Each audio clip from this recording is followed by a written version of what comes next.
So finally, we're going to take a look at the Gauss-Jordan elimination method. So this is a procedure that you can use to, row reduce any matrix to its reduced row echelon form. And there's going to be some situations where row echelon form is good enough. And in those cases, there is a convenient exit point that you can use to terminate this algorithm early. So what I want to do is illustrate this procedure by going through the steps one by one, but I also want to go through an example at the same time, just so that because it's easier to see what these steps are actually asking you to do if you actually have an example in front of you.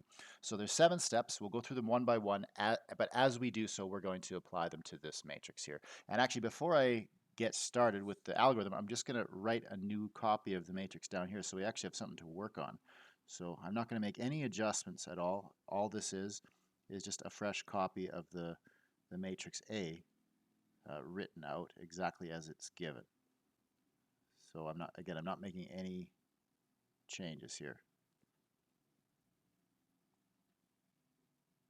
Okay, so that's our matrix. Now let's apply this algorithm. You can see it's not in reduced row echelon form. You can see the leading entries are in the wrong place. They don't form a staircase shape at all. So it's not even in row echelon form, let alone reduced row. Not even in row echelon form, let alone reduced row echelon form. But we're going to change that. So step 1 says to what? Identify the first, which in the sense of starting from the left and working your way to the right, first is the same as the leftmost column. That specifically that does not consist entirely of zeros. So if we look at the very first column, that does consist entirely of zeros. So that's not the column that we're looking for in step 1. So we're going to work our way one column to the right, and then again ask yourself that question: does that column consist entirely of zeros? And the answer is no. There is at least one non-zero entry in this column. So that means this is the column we want. Now, the rest of this step specifically says that the first entry in this column, and first in the sense of columns, you start at the top and work your way down. So the first entry in a column is really the top entry in its column. It says it is going to be a pivot position. So what I'm going to do is I'm going to highlight that entry, gently highlight that entry. So the first entry in the second column, that's going to be a pivot position. Okay, so now we've completed step 1. Step 2 says, let's read it carefully. It says, by swapping rows if necessary, ensure that the pivot position is occupied by a non-zero entry. So what does that mean? Well, look at the pivot position. What entry occupies that position? It's occupied by 0. So that's not what we want. We want it to be occupied by an entry that is non-zero. And it says that in order to fix that, we're allowed to swap rows. Okay, so by swapping rows if necessary. So we're going to have to swap rows. And the choice is natural here. Swap the first and third row. That'll accomplish the goal of moving the 3 into the pivot position. And then that way we'll actually have what we want. So, and in these videos, I don't want these videos to get too long. So any opportunity I get to make them shorter, I'm going to take advantage of that, because if they're too long, nobody's going to watch them. So I'm going to take advantage of copying and pasting where I can here. And so if you're not following along on a tablet, you won't be able to do this, but that's okay. Just pause the video and write it out by hand. There's nothing wrong with doing that. And when you're doing these exercises, normally quite often when you're doing them on paper, you have to do this by hand anyway. But just to avoid the videos getting too long, I'm going to take advantage of the copy and paste functionality of my tablet here. So I've just interchanged rows 1 and 3. I'm going to delete this because we've already done that step. And then now that we've done the change, I'm going to re-highlight the pivot position, because I'm going to keep track of where the pivot positions are as we go forward here. Okay, so now we've completed step 2. We've got our pivot position occupied by a non-zero entry. So we've finished step 2. So now what does step 3 say? It says use elementary row operations, if necessary, to remove any non-zero entries that are directly below the pivot position. And remove in this sense means turn them into zeros, right? So for example, let's say if these two entries were a 6 and a 1, well, we'd have to turn them into 0 somehow. That would be our next step. But it looks like the work is already done for us because those entries are already 0. So there's actually no action that we need to take on step 3 at this point. Okay, so we're going to call step 3 is complete, and we're going to move on to step 4. So what does step 4 say? Well, the first thing row 4 says is return to step 1. So you might rightfully ask the question, well, okay, if step 4 just sends you back to step 1, how is this ever going to be completed? Why is it that this is not just going to go into a permanent loop that never ends? Well, you have to read the rest of the statement. So what you're going to, when we return to step one, we're not just going to start the process over. We're going to start the process over with our attention focused on a smaller matrix. So it says turning our focus to the submatrix. Well, what submatrix? The one that consists of only the rows that are below the pivot position. So I'm going to draw a hyphenated line here temporarily. Actually, no, I'm not going to do hyphenated because it's just too hard to move. So I'll draw a faint line here, and you don't even need to worry about drawing this line yourself. And quite often in practice, you won't do this, but it might be helpful at this stage to draw the line. So it divides the matrix up. Okay, so the idea is, and don't copy this down. I just want to do this for effect. Imagine if I was to scribble all this out. Imagine if this wasn't here. When step 4 tells us to go back to step 1, this is what it means. Go back to step 1, but now you're going to completely forget about the first row. You're only going to look at the bottom 2 rows. So the problem gets one order simpler in terms of its complexity. So that's why this will eventually finish, because we will eventually finish all the rows. But for now, the top row is done, and we're just going to start over at step 1, but only looking at those bottom 2 rows. However, I'm going to delete that scribble there because I don't want to cross that row out. It's still part of our matrix, so we still want to keep it. Okay, so yeah, let's go back to step 1. So what do we want to do? We want to identify the first column that does not consist entirely of zeros. So start at the left. That column is all zeros. Notice I'm just looking at the bottom 2 entries now. The top row is ignored. So then, we're only looking at that smaller submatrix. Now I go over to this column, and again, it's just all zeros. So keep moving over to the right until you find a column that has at least one entry that's not equal to 0. And here we've found it, right? This is our column. There's at least one entry in that column that's not equal to 0. So remember what the rest of the step 1 says. The top entry of the column is going to be a pivot position. So the top entry of this column now, since we're not looking at the first row here, this is actually our next pivot position. So that's good. Now we're done step 1. Okay, so what does step 2 say? It says, well, if you have to swap rows to do so, do it, but the goal is to ensure that the pivot position is occupied by a non-zero entry of some sort. So again, we are gonna have to swap rows because right now the pivot position is occupied by a 0. So let's write down a row operation. We're gonna interchange rows 2 and 3. So okay, well let's go ahead and do that. I'm gonna again take advantage of the copying here and to get our next step. And I'm actually just gonna erase this pivot position for the moment because I don't want to take it with me when I move the row. And then I'll move the rows, I'll interchange the rows, and then I'll redraw the pivot position back on with the highlighter.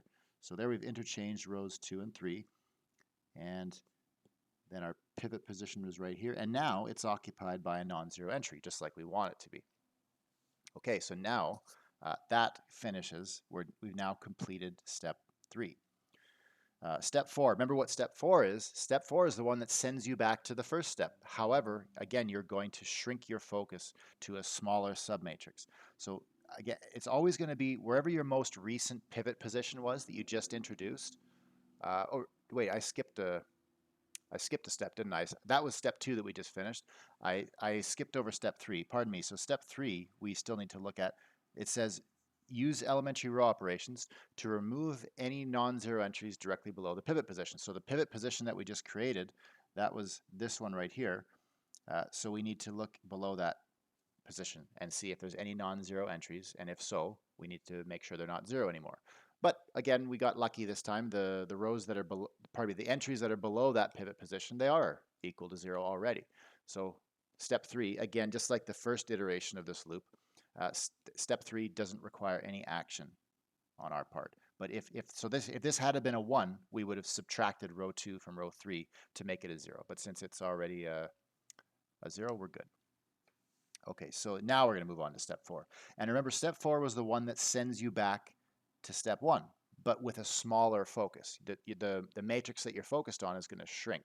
So, and the way it's going to shrink, the submatrix that you look at in step 4 is always going to be all the stuff below your most recent pivot position. So since we just introduced a pivot position here, the cutoff now is going to be right here. So we're just going to draw a line there and pretend pretend that all this stuff doesn't exist. Okay, we're just going to look at the bottom row now when we return to step 1. Okay, so what do we got? We're going to go back to step 1, and it says we're going to identify the first column that does not consist entirely of zeros. Well, since we've only got one row left here, every column is just a single entry. So what we're doing is we're looking for the first entry that's non-zero, because the first these three columns, they all consist entirely of zeros. But this column doesn't. This is our first non-zero column in our new submatrix. So that is going to be our next pivot column. The top entry of that column, well, it's the only entry in that column because it's a column that's only of length 1. But the top entry in that column is going to be our next pivot position. So we can highlight that now. That's going to be our next pivot position. So that completes step 1 on our third iteration of this algorithm. So, or I guess the third iteration of the loop. And the loop is the first 4 steps. We're not actually on the rest of the algorithm yet. So this is just the third iteration of that initial loop. And so now, what are we on now? Now we want to go to step 2, which says if we need to swap rows, but whatever we got to do, make sure that the pivot position that you just created is occupied by a non-zero entry. Well, this time we don't need to swap rows because it's already occupied by a non-zero entry. So good, step 2 is already done. So what does step 3 say? Use elementary row operations, blah, blah, blah, blah, to remove any non-zero entries directly below that pivot position. Well, there are no entries below it, so we don't have to take any action for step 3 once again. So we are in the clear here. Step 3, you can call that complete because there's no non-zero entries below that pivot position. In fact, there's no entries at all below it. But now if we go to step 4, it's going to send us back to step 1, but it's our focus would be on just the submatrix that's below our most recent pivot position. So if I were to move this, I would actually move this line down to here now. So, well, there's nothing below that. So that doesn't make any sense. But, well, keep reading. Let's keep reading the step. It says, I'll move this line back because we'll leave it there for now. But if I read the rest of the step, it says, or in particular, sorry, if I read the second sentence here, it says once row echelon form is achieved, you're not going to go back to step 1. You're going to move on to step 5. But is this matrix in row echelon form? It actually is. Right? Take a look. All the rows of zeros are at the bottom.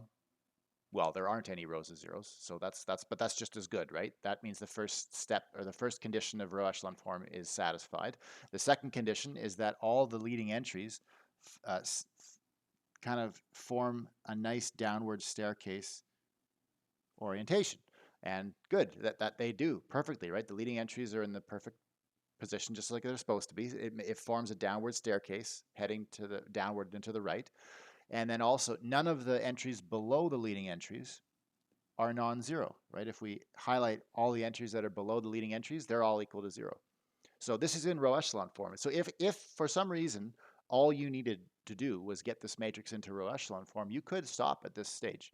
But we weren't asked for row echelon form. We were asked for reduced row echelon form. So we are going to keep going. We're going to move on to step 5 at this point. Okay, so what does step 5 say to do? It says start with the bottom pivot row and work your way upward. And what you're going to do is you're going to perform steps 6 and 7. So there's 2 steps left after step 5. You're going to perform these steps on each of the pivot rows, but starting from the bottom. Okay, starting from the bottom only, and then working your way upwards. So you're going to start with row 3. What does step 6 say to do? It says scale the pivot row as necessary to ensure that the leading entry is equal to 1. Okay, well, if we look at this matrix and look at the third pivot row, I'm actually going to erase some of these annotations because I think they're just making things, it's a little bit too much to look at. So let's just go back to this point just so we have the matrix. And I'm even going to, since we're done looking at subdivisions, I'm actually going to erase that line as well. So now let's just look at this matrix here. We're going to start at the bottommost pivot row, which is the third row, because there's a pivot position in this row. And we're going to follow step 6, which says to scale that row as necessary to ensure that the leading entry is 1. Well, what's the leading entry? It's the one that occupies the pivot position, right? The leading entry is actually a 2. So we just need to multiply that row, row 3, by 1/2, and that will scale the whole row so that entry that's occupying the pivot position is going to be equal to 1. Okay, so let me copy this, and I'll just erase only the row that we're going to change.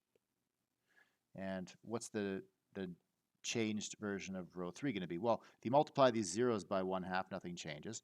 Now, if you multiply the 2 by 1/2, what's going to happen? You're going to have a 1. Then it'll be 0 and then -4, right? -8 multiplied by 1/2 is -4. So that completes step 6, and we're going to move on to step 7. And it says, remove any non-zero entries directly above the pivot position. And by remove it, again, that means just turn them into zeros. And you're going to use elementary row operations as necessary to do it. And what you're always going to do, and this is really, to me anyways, like I don't know about anyone else, but this is what makes me have a kind of visualization when I hear the word pivot.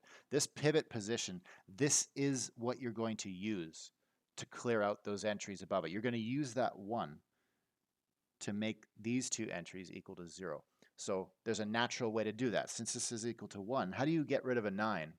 Or how do you turn a 9 into a 0 using only a 1? Well, the simplest way would be just to subtract 1, but do it 9 times. Right? And then same with the -2. How do you turn a -2 into 0 using only a 1? Well, now you could add it. You could add the 1, but you'd have to do it twice. Right? So you're gonna hit that tells you what operations to do next. So we're going to take row 1 and we're going to replace it with row 1 minus 9 times row 3. And then we're going to take row 2 and we're going to place it with row 2 plus 2 times row 3. And it is safe to do these two operations in the same step because they don't cause any conflicts. There's no risk of confusion because in the first operation, the only row that's changing is row 1. And notice that row 1 is not involved with the second operation in any way, shape, or form. So that's how you know. That's how you can say this is safe to do it. So what's that going to accomplish? Let me make a copy of this matrix, and I'm going to sneak up here, and I can fit this up here because we're almost done. What's going to change? Rows 1 and row 2 are going to change. And what's going to happen? So, well, if row 1, we're going to keep your focus down here to see what the calculations are going to be. So we're going to subtract row 3 from row 1 9 times. Well, these first 3 zeros, subtract them from these entries 9 times, and it's not going to change anything. So the first 3 entries here are just going to be exactly the same, 0, 3, and 0. Now we're going to go, looking at this column, you're going to go 9 minus 9 times 1. That's going to give us a 0 here. That was actually why we chose that operation. Then looking at this column, you're going to go -6 minus 9 times 0. Well, that's just going to be -6 minus 0. And then finally here, we've got 18 minus 9 times -4. So what's that really mean? 4 times 9, that's 36. Right? But you're actually going -4 times -9. So you've got a double negative there. What you're doing is you're adding 36. You've got 18 plus 36. And what's that going to be? I think that's going to be 54. So we've got a 54 as the last entry in our first row. Okay, so that's the first row done. And let's put that pivot position back. The 3 was actually the entry that occupied the pivot position. Okay, so what about row 2? Now we're adding row 3 to row 2 twice. So when we fill in row 2, notice the same sort of thing happens with these zeros. You can add them to row 2 not 9 times. We're adding them twice here. Add those zeros to row 2 twice and nothing's going to change. So these first 3 entries are just going to have 0, 0, and 1. And that was our pivot position. So I'm going to highlight that. Okay, and then now what's going to happen? Well, look over here. Add the 1 to the -2 twice, and you're going to get a 0. Over here, we're going to add the 0 to the 8 twice, and you're going to get an 8. And then here, we're going to add the -4 to the 1 twice, and we're going to get a -7. So now we've finished cleaning up our second pivot position. Again, starting from the bottom, right? And the last thing we need to do is now look at our first pivot row and look at the pivot position that occupies the first row. And we need to do step 6 and 7, apply 6 and 7 to that entry. So what step 6 says? Scale the pivot row as necessary to ensure that that leading entry is equal to a 1. So if you want to scale the row so that the 3 becomes a 1, what we need to multiply by is 1/3. So let's take row 1 and multiply it by 1/3 row 1. And what that is going to do, I'm going to take advantage again of the copy and paste. All of this row will be changed. And what will we get? So multiply everything by 1/3, and you're going to get 0, 1, 0, 0, -2. 54 divided by 3 is 18. And now I'll put the pivot position back. And now we're completed step 6. So finally, we want to do step 7, and this should be the last step because this is our last pivot position, and we were just, step 5 told us just to do step 6 and 7 once for each pivot position. So step 7 says use elementary row operations as necessary to remove any non-zero entries above the pivot position. Well, we're on the top one, right? We're focused on this pivot position right now. So there are no entries above it, so there's nothing to worry about. So we don't need to worry about removing any entries above it. And so now we're good, right? That completes step 7, and that we should be done. So let's take a look. Is this in reduced row echelon form? Well, it's in row echelon form because let's go through everything. All the rows of zeros are at the bottom. There are none, so that's fine. The leading entries follow the downward staircase form, so that's good. All the entries below a leading entry are equal to 0, so that's good. That means it's in row echelon form. Then reduced row echelon form, you need to make sure that all your leading entries are equal to 1. Well, they are, right? You can see them highlighted in those pivot positions. They're all equal to 1. And then make sure that all the entries above the leading ones are equal to 0, and they are. So this is actually in reduced row echelon form. So I'm going to now erase these extra annotations that I made because we weren't asked to do all that. We were just asked to follow the algorithm and put this in reduced row echelon form, which it now is. So let's put a box around our answer because this is now the reduced row echelon form of the matrix that we're given. One last comment before we move on to the next page. All these matrices are different, right? This is a matrix. This is a matrix. They're all, every step of the way we encountered a matrix, and we started out with a matrix. But all these matrices, they're changing along the way from one step to another. So they're not equal, right? So one of the things you want to watch out for, and I see this with students that are just beginning linear algebra, there's a habit that they get into right away. They start putting equal signs, because it's quite often when you're doing mathematics, there's quite often where you put equal signs between your steps. But don't do that in this case, right? Because if you did that, then what you're doing is you're claiming that these matrices are actually equal, but they're not because they're changing. So don't do that. But what you can do, if you'd like to use a symbol to indicate that you're going on to the next step, and you'll find that the textbook does this, is it puts a little similarity symbol, a squiggle. This just means, what this means is that the matrices are row equivalent. They're not the same matrix, but they are row equivalent. So if you'd like to do that, you can. I actually don't. I just like to write the next step of the matrix below and carry on. I don't feel any personal need to write that symbol, but if you would like to do it, go right ahead, and there's nothing wrong with doing that. Okay, so I think we'll stop there because we finished the example. So that's an example of the Gauss-Jordan elimination method, and we're going to see in the next page, we're actually going to work through using it to actually solve a linear system that has quite a few variables. So you'll really get to see its usefulness.